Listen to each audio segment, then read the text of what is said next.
Hello everybody, welcome back to Screenstars and welcome to another PlayStation review. Today I'm taking a look at the absolute classic that is Red Dead Redemption. Now this game originally came out in 2010. Obviously it was considered a classic at the time and for many years following. And so many people were so excited for the follow-up Red Dead Redemption 2, which I think is arguably one of the greatest games ever made. It's just stunning and a flawless game.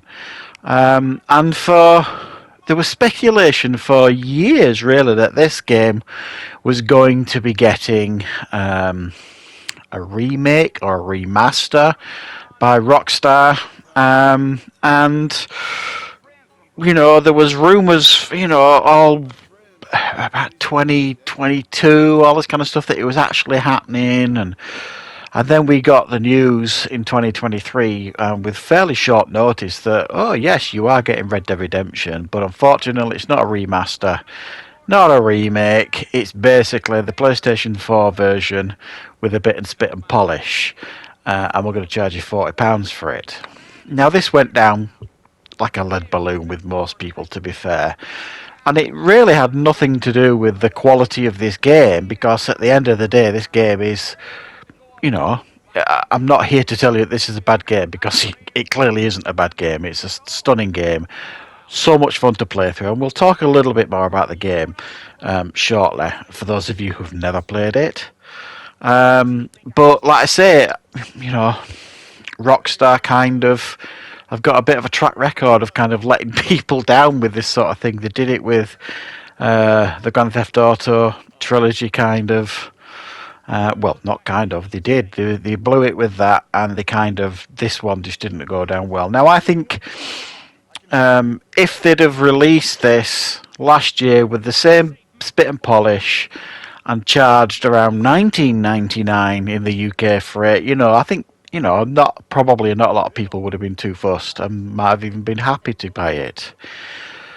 But as it is, they overpriced it. There's no getting around it. However, now you can probably pick this up considerably cheaper. In fact, I think there is actually a sale on the PlayStation Store where you can get Red Dead Redemption 1 and 2 in a package with a great reduction on it if you've never played either of the games before.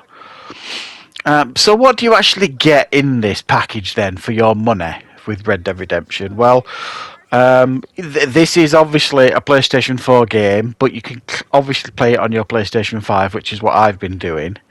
And on your PlayStation 5, it boasts 60 frames per second. So you've got that going for it. So it does look, the game, better than ever. But like I said, they haven't made any gameplay improvements or anything like that, really. Nothing to speak of. There's no haptic feedback or anything like that, because it's not made for your PlayStation 5.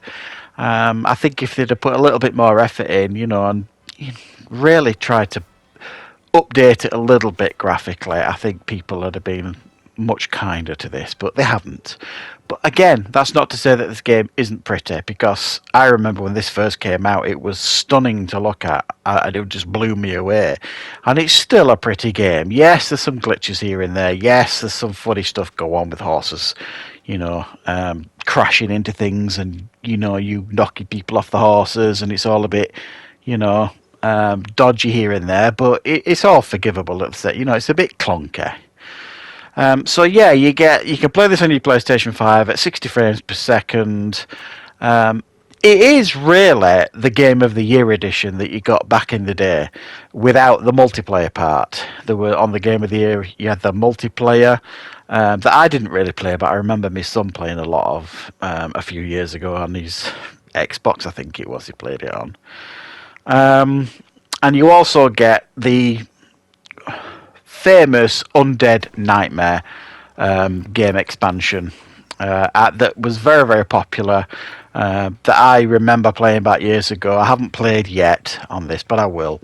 And it was really, really excellent. If you like zombie games, it's just a perfect setting, really, in the Old West. And it works really, really well. And you get your money's worth out of the Undead Nightmare. I think it's, from what I remember, it's about 5, 6, 7 hours long, something like that. I might be wrong on that, but I don't remember it being particularly long, but it was certainly enjoyable. But the main game, obviously, here is Red Dead Redemption, and it's the tale of John Marsden, and it's the tale of how he tracks down the rest of Dutch's gang after the events of Red Dead Redemption 2.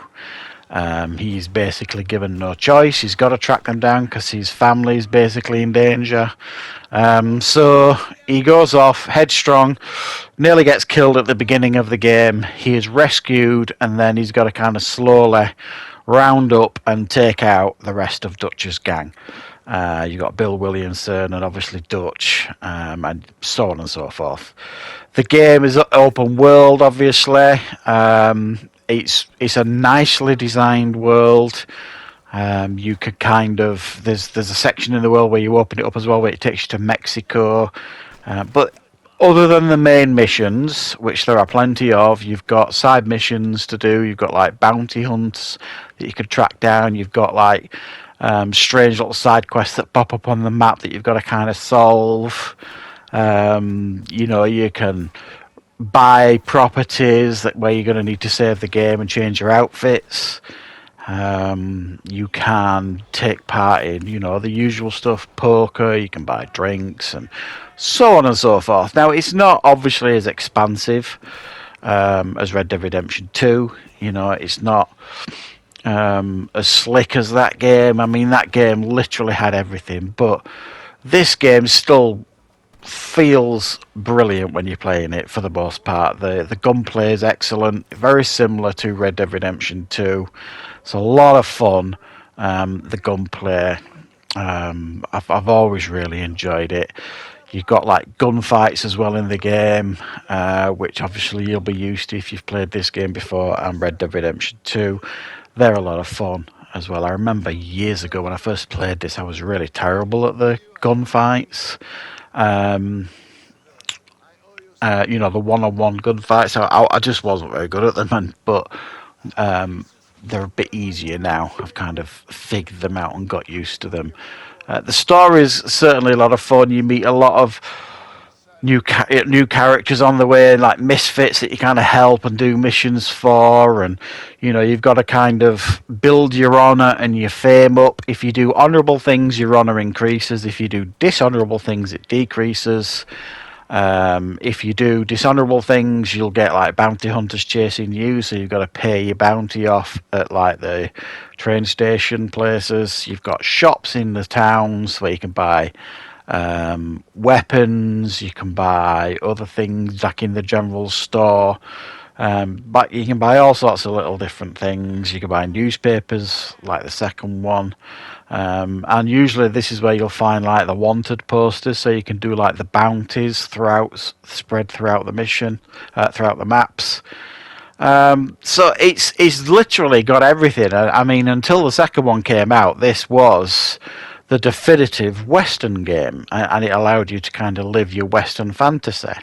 A stunning game then, and it is still, in many ways a stunning game now. They've just kind of, Rockstar, taken the shine off it a little bit with, how they kind of chose to release this game and the price they released it at, and the very little that they did to it. And bearing in mind as well that, months before this was released, you could play it for free basically on PlayStation Plus. It was included in the games on there if you had like your PlayStation Plus account. But they took it off there knowing that they were going to release it for a certain price. Which, it just kind of grates a little bit when they do stuff like that, and it does take the shine off what are legendary games. So, I mean, is this worth picking up? And if you've never played it before, I mean, it's a resounding yes. I mean, you have to basically play this game.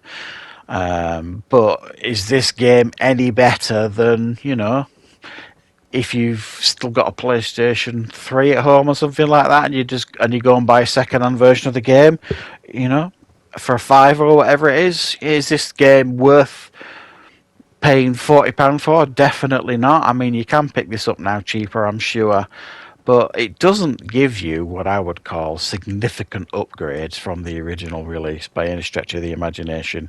You can still go and buy the Game of the Year edition, and you'll get the multiplayer stuff on that as well on the physical versions. But it is still, for me, a lot of fun to play. I love the side activities as well that you could do. You know, the hunting. It is a game that really draws you in. You know, doing your hunting and collecting all this stuff and seeing what kind of huntsman you can become. And I like doing the bounties where you've got to kind of sneak up on the gangs and take them out, and then get back to the nearest town to collect your bounty, because like members of the gang will chase after you. You know, it feels quite tense, works quite well. I've never been keen on the save system in this game. The fact that you kind of have to be at a bed to save your game, unless it does save after like significant events and stuff, but or at a campsite. You know, when you're out in the wilderness, you can set up a campsite and save your game there. It I just prefer games where you can just pause the game and save it at your leisure, basically. And I've always found it a little bit, I don't know, unhelpful in games like this when they kind of make it you save at specific places. But it's a great game. There's some really quirky stuff in this. You know, there's some creepy missions as well. You get some good outfits to collect, and it is still a classic game. So the reason why I'm giving it an 8 out of 10 is really because it's not really nothing to do with the quality of the game. It's just how Rockstar released this version of it. So yeah, guys, I hope you enjoyed this review. Thank you very much for joining me. I'll be back very, very soon for plenty more content on the channel.